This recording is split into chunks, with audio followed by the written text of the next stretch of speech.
Hello बच्चों, hi this is Altaf from civic pens academy. तो आज हम थोड़ा सा एक छोटा सा टॉपिक समझने वाले हैं आपका कि एपी जो आप बोलते हो जिसको एरिथमेटिक प्रोग्रेशन। तो यार एरिथमेटिक प्रोग्रेशन बेसिकली होता क्या है? तो this is nothing but an sequence. एक सीक्वेंस होगा, एक नंबर का सीक्वेंस होगा, जिस नंबर के सीक्वेंस में कुछ ना कुछ कंडीशन तो रहनी चाहिए, तभी उस सीक्वेंस को मैं अरिथमेटिक प्रोग्रेशन बोल पाऊंगा।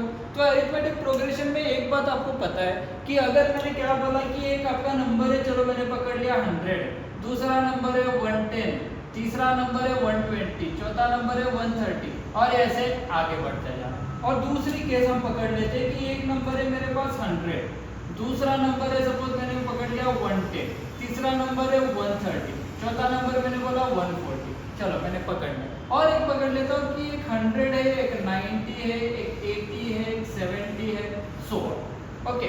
तो अरिथमेटिक प्रोग्रेशन कहता क्या है देख लो, it is nothing but an sequence. एक सीक्वेंस होना चाहिए जिसमें हम क्या करेंगे, ईच एंड एवरी टर्म को कुछ ना कुछ नाम देंगे। इस वाले बंदे को मैं बोलूंगा this will be my term 1, this will be my term 2, this will be my term 3, this will be my term 4। मतलब T1, T2, T3, T4 के हिसाब से जाऊंगा। और एक बात यहाँ पे पहली जो टर्म होती है जिसको हम ए भी बोल सकते हैं, एक बात हमेशा ध्यान में रखना, जो पहली टर्म होती है जिसको हम नोटेशन देते हैं ए, या तो फिर T1 आपको अच्छा लगता होगा तो T1 दे दो, T2 दे दो, T3 दे दो, T4 दे दो। तो एक बात ध्यान में रखना कि जब भी ऐसे होगा, सीक्वेंस होगा, तो सीक्वेंस में एक चीज मुझे देखनी है कि इस वाले बंदों में मैं क्या देखूंगा, एक डी देखूंगा। अभी डी कौन है? तो डी को बोला जाता है कॉमन डिफरेंस। वर्ड पे ध्यान दे दो, मैंने क्या बोला? कॉमन डिफरेंस बोला।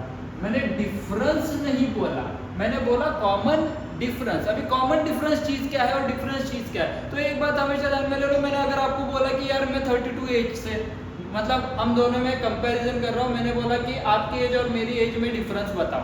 अगर मेरी एज चल रही है 32 एज और आप 14-15 के हो गए, मैंने पूछा कि भाई डिफरेंस बता दें, तो आप क्या बोलोगे? सर 32 माइनस 14-15 जो भी आपकी एज होगी वो डिफरेंस होगा। मैंने बोला कि मेरे पास 100 रुपये है, आपके पास 50 रुपये, बेटा डिफरेंस बता दें, तो आप डिफरेंस कितना बोलोगे? 50 रुपये बोलोगे। मतलब डिफरेंस में एक चीज ध्यान में रखना, डिफरेंस जब भी वर्ड आएगा तो डिफरेंस कैसे निकलता है? Largest minus smallest. डिफरेंस में हम एक चीज सीखते हैं कि जब भी हम लार्ज नंबर में से स्मॉल नंबर माइनस करते हैं तो मिलता है मुझे डिफरेंस। लेकिन कॉमन डिफरेंस बात अलग है। कॉमन डिफरेंस में एक बात हमेशा ध्यान में ले लो कि common difference is nothing but जो T2 होगा उसमें से मुझे क्या करना है? T1 माइनस करना है, जिसको बोला जाता है कॉमन डिफरेंस। मतलब जो आगे वाली टर्म दिख रहे हैं उसमें से पीछे वाली टर्म को मैं क्या करूंगा? माइनस करूंगा। और इसको मैं ऐसे भी बोल सकता हूँ, this is T3 minus T2, this is T4 minus T3। आगे जाऊंगा तो T5 माइनस T4 बोलूंगा। ठीक है, तो बात देख लो कि आगे वाली टर्म में से पीछे वाली टर्म को क्या करना है? मुझे माइनस करना है। और जो मैंने यहाँ पे लिखा है, ये जो दिख रहा है आपको 1, 2, तो कॉमन डिफरेंस जो चीज होती है वो हमेशा सेम होनी चाहिए ईच एंड एवरी नंबर में। मतलब अगर मैंने पहले वाली टर्म देखी तो आपको मैं बोलूंगा कि यहाँ पे मुझे कॉमन डिफरेंस बता दो, तो कॉमन डिफरेंस क्या है? T2 में से आप T1 को माइनस कर लिए, कॉमन डिफरेंस आ गया 10। आप यहाँ पे देखोगे इन दोनों टर्म में से कॉमन डिफरेंस आ गया 10, इन दोनों टर्म में से कॉमन डिफरेंस आ गया 10। ऐसे आगे जाऊंगा तो आगे वाली टर्म 140, 150, 160, 180 होनी चाहिए, तो कॉमन डिफरेंस मेरा 10 होगा। अगर ऐसी कंडीशन सेटिस्फाई होती है तभी उसको क्या बोलूंगा मैं? Arithmetic progression. बात ध्यान में ले लो कि कॉमन डिफरेंस सेम आना चाहिए। कॉमन डिफरेंस मतलब आगे वाली टर्म माइनस पीछे वाली टर्म अगर सेम होगी, मतलब ये डिफरेंस सेम होगा तो आएगा। डिफरेंस नहीं बोल रहा हूँ, कॉमन डिफरेंस बोल रहा हूँ। उसके बाद देख लो, मैं सेकंड सीक्वेंस की तरफ जाता हूँ। सेकंड सीक्वेंस क्या बोल रहा है मुझे? 100 और 110, कॉमन डिफरेंस आया 10। अगर मैं यहाँ पे जाऊंगा कॉमन डिफरेंस कितना आया बच्चे लोग? 20। अगर यहाँ पे जाऊंगा कॉमन डिफरेंस कितना आया? वापिस 10 आया। तो ये सीक्वेंस एपी नहीं। आगे चले जाओ, यहाँ पे देख लो 190 कॉमन डिफरेंस बोलूंगा तो T2 में से T1 माइनस करना है, मतलब 90 में से 100 को माइनस करना है। भले 100 बड़ा है लेकिन 90 में से माइनस करना है, तो क्या बनेगा? -10। आगे जाऊंगा तो यहाँ पे भी -10, आगे जाऊंगा तो यहाँ पे भी -10। तो ये वाला बंदा क्या बन गया? मेरा एपी बन गया। तो एपी बात ध्यान में ले लो कि कॉमन डिफरेंस भले प्लस हो माइनस हो भले जीरो भी हो, that sequence will be known as AP.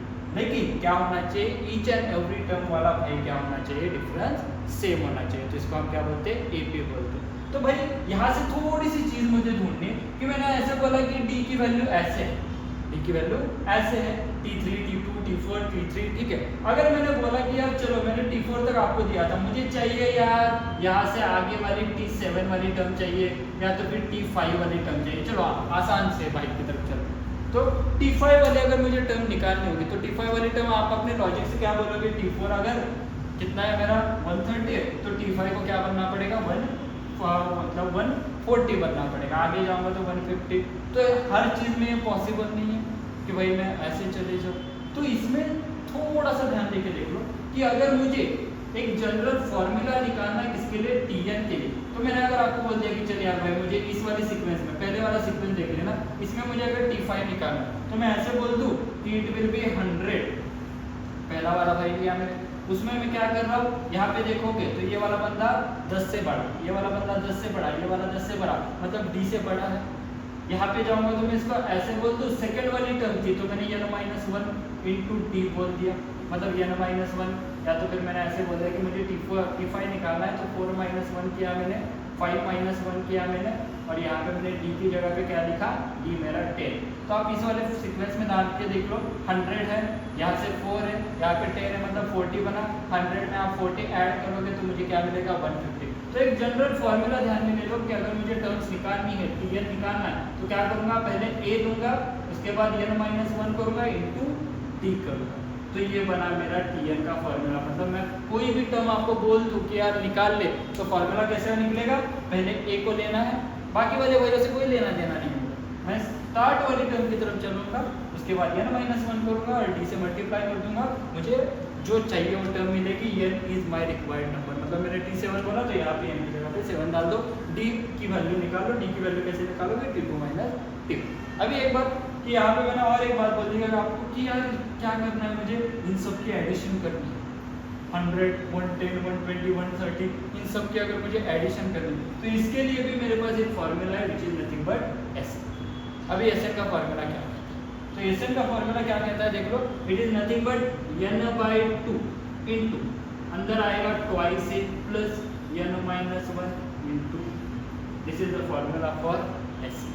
कि अगर मैंने पूछा कि भाई मुझे क्या चाहिए, समेशन चाहिए, कि 4 टर्म तक समेशन निकाल लो, 5 टर्म तक निकाल लो, 6 टर्म्स तक निकाल लो, तो मैं क्या करूँगा, ये वाला फॉर्मूला यूज करूँगा, Sn is equal to this, yes stands for summation n/2, उसके साथ मल्टीप्लिकेशन किसका कर रहा हूँ मैं, 2a प्लस n-1 d का मल्टीप्लिकेशन कर रहा हूँ, तो मुझे क्या मिलेगा, इसका Sn मिलेगा। आप चेक भी कर लो, अगर मुझे 2 टर्म की अगर एडिशन चाहिए होती तो मैंने यहाँ पे n की जगह पे 2 डाला होता, मतलब 1 बनता, यहाँ पे ट्वाइस a चाहिए मतलब 200 बना, मतलब 200 बना, प्लस 2 -1 2 -1 1 पे 1 और 10, मतलब क्या होगा, इन दोनों की अगर मैं एडिशन लूँगा तो यहाँ पे तो 1 बना था, यहाँ पे ट्वाइस a था, मतलब 200 प्लस 2 में से 1 गया, मतलब 1 इंटू क्या था मेरा d 10 था, तो क्या बनी एडिशन मेरी 2 10 बनी। अब चाहिए तो चेक कर लो, this will be the formula for S.